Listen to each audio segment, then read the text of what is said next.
everyone, it's Linda McKenna from Golden Rule Senior Placement Services coming to you today with Tuesday Talks. Today being into the second week, almost third week of New Year's, our topic today that we decided to talk about is 8 healthy New Year's resolutions for older adults. And of course, we could partake in this resolution as well and guide our senior loved ones with it so they could prosper and follow really closely to the resolutions and make it stick. To no further ado, we're going to get right into it. Do you make New Year's resolutions? Does your senior loved ones make New Year's resolutions? If you're looking to make this year, 2026, one of your healthiest and happiest years yet, consider focusing on double and doable goals to boost your health and quality of life. It turns out even small daily adjustments can have a surprisingly big impact to your health and to your loved one's health. Here are 8 ways you can help yourself and your senior loved one feel good and age well.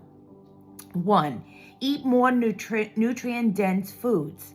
You need fewer calories with aging, but just as many nutrients. Eat more nutrient-rich fruits and vegetables, whole grains, seafood, lean meats, poultry, beans, nuts, and seeds.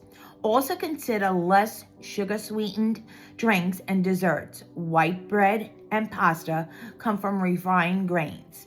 So with that being said, really doing a menu for yourselves and to keep you on prospect and on goal, maybe with healthy living and losing weight. Our senior loved ones need this as well too. Don't forget protein builds power and gives them energy as well. So having really the nutrient-dense foods is important for them to prosper. So this way we're not laden with salt, we're not laden with sugar, full sense of energy, and also what health compromises comes from that as well too. Some of that is a diabetic, should not have sugar enriched foods. Also what turns into sugar, like pastas and breads. So that's another consideration. Low salt intake is important for people with congestive heart failure. A lot of diseases really need to push away, high blood pressure, need to push away the salt. So having more nutrient-dense foods is really important and is a good resolution to follow.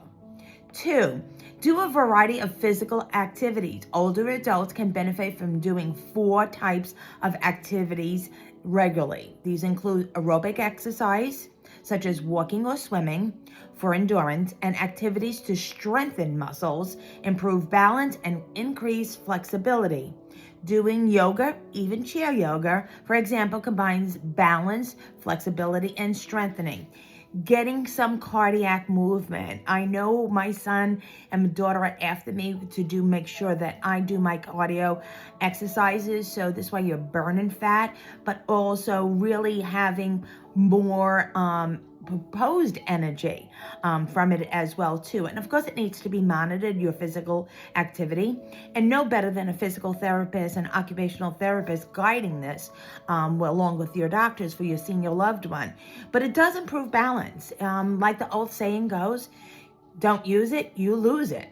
So sitting all day, being sedentary is unfortunately, you lose that balance, that muscle growth as well. And I could relate that also to my son. There is also being a professional athlete and that being a pitcher.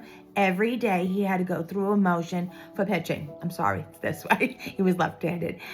So with that being said, that's the same thing for our seniors, is to have muscle memory, to flex and do all that, elevate after a long bit. But sitting all day with legs down, not good at all. 3, think positively. Remember, resolutions, it also is for mind, body, and soul, and it all is intertwined with one another. So if you think positively, really shows, studies show that a positive attitude has been linked to faster and better recovery from injury and disability, lower risk for chronic disease and memory loss, less isolation and loneliness, and handling stress better without ignoring difficulties. I couldn't agree more. stress induced. Sometimes you just, gather into that being that stressful environment. But if you think positively and say, this is only a blip in time, I'm going to get over it. It might not be now. It might be a little bit later. The same thing with a senior loved one. When they see the whole picture in front of them, that they have to now change their diet. Oh my goodness, now we have to exercise. Little steps at a time. Rome was not built in a day, as they say. So what's important is to think positive. When you think positive, it does become reflective on your whole body as well. A good mindset. 4, stimulate your mind. Challenging your brain to learn something new through a university or community class, book or movie club, a photography group helps your brain healthy. Lifelong learning helps cognitive reserve, the brain's resilience and ability to cope with stress and challenges. Couldn't agree more. So I always say that when I do actually interview or go over clients' profiles about the information about their loved one, it is not only their physical, medical information, it is also their mental information, their financial, but social and spirituality is important. And where the social part of it all is being integrated with others is stimulation, but also self-educating oneself is so good. My dad, who's going to be 103 in May, always said he read a book a day. And it was never a book that repeated. And he knew that he read that book before. And it shouldn't be fiction either. But he used to say to my children, early on before they became educated themselves, is the brain is a sponge. The more you think you know, squeeze it out and absorb some more. So the brain is definitely a sponge that it does keep the rest of the body very, very healthy as well too. And stimulation is so important, and it helps really fight off disease processes as well, and especially for cognitive disability. 5, help other people. Research shows that volunteering improves health by reducing stress and depression risk and keeping you physically, mentally, and socially active. And you may live longer. And I, again, couldn't agree more. There's so many people that are volunteering. Maybe it's at hospice. Maybe it's at the library system. Maybe it's at schools and preschools. Maybe it's at the hospital. Those seniors that are doing a lot of that volunteerism, they have a purpose, that they're giving of themselves to others. And what a great feeling that you are having something not just in existence each day, that you have something to look forward to, but lend your culture, your know-how, and your gifts to someone else. So volunteering, couldn't agree more. There's soup kitchens, there's veterans volunteering. There is so many things to get involved in for volunteering, and it does really improve health, and it's also a social activity at the same time. 6, stay connected and make new friends. Social engagement and participation are especially important for older adults. These are linked to better cognition and overall health and lower risk of depression and disability. Again, I really parlay this over to senior living, may it be independent, assisted memory care, is the fact that you are making new friends.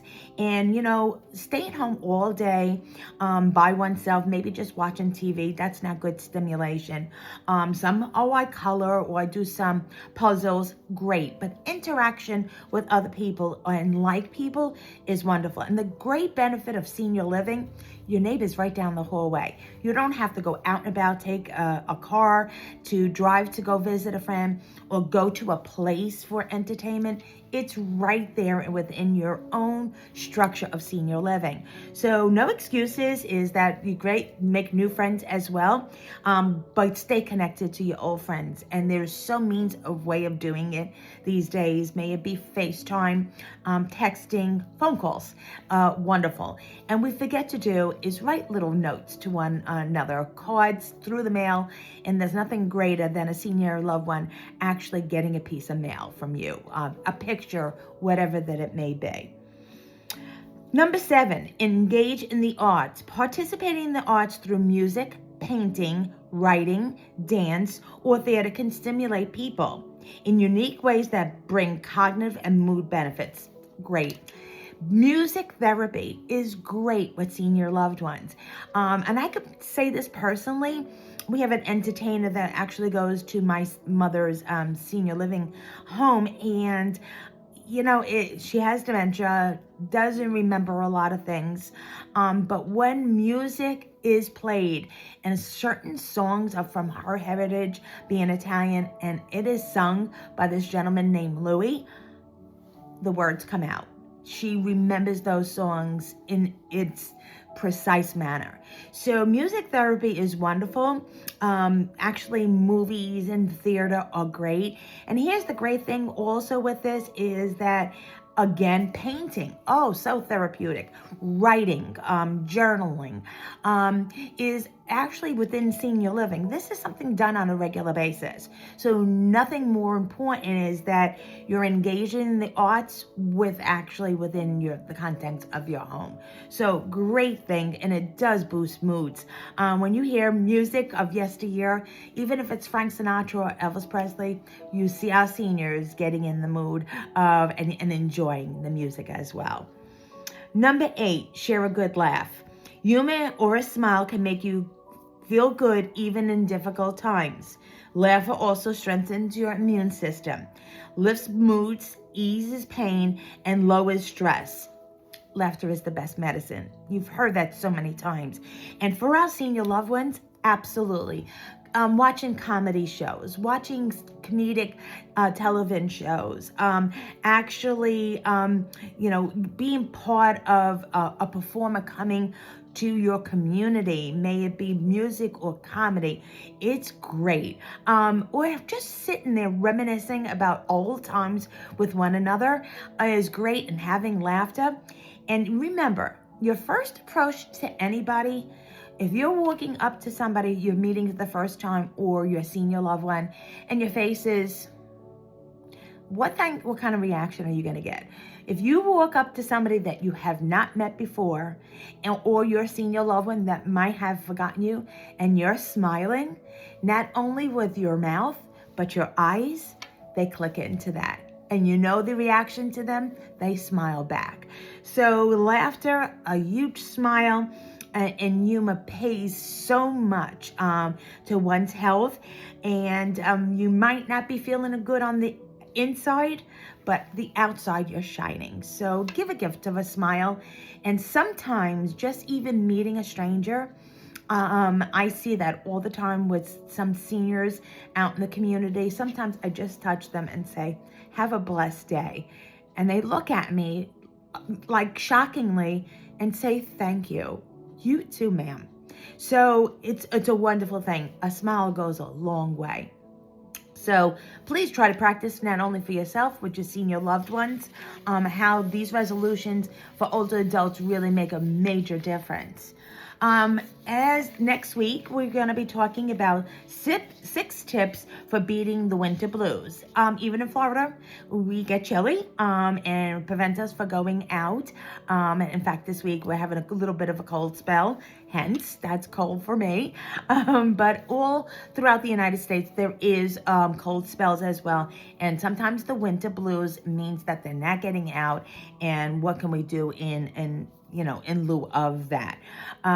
As always, I will be seeing you next week, but I always invite you to my website, which is www.goldenruleseniorplacement.com. There you will find my demographics, how to get in touch with me. Actually, you'll see my bio. You will see various options. You will see resources, our testimonials from our happy clients and their families, and professionals in the area, and also video talks like the one you're seeing right now. There's a whole library of them, and we're starting our 8th season of all these video talks. So please go there. You'll see all those Tuesday talks. I will be starting soon is Words of Wisdom and bringing you some little bit more information that you could share with your senior loved ones as well. So stay tuned for that. And as always, please have a blessed week, and keep in mind senior living and how it's so beneficial in so many ways for your senior loved one. And I do placements not only locally throughout the state of Florida, but nationwide. I even had the privilege for my director of nursing and chief nursing operator of a hospital that I was able to place her mother-in-law in Hawaii. So it does happen that I could place all over. So thank you for viewing Tuesday Talks. I will see you next week. Have a blessed one. Be happy and stick to those resolutions. Bye-bye now.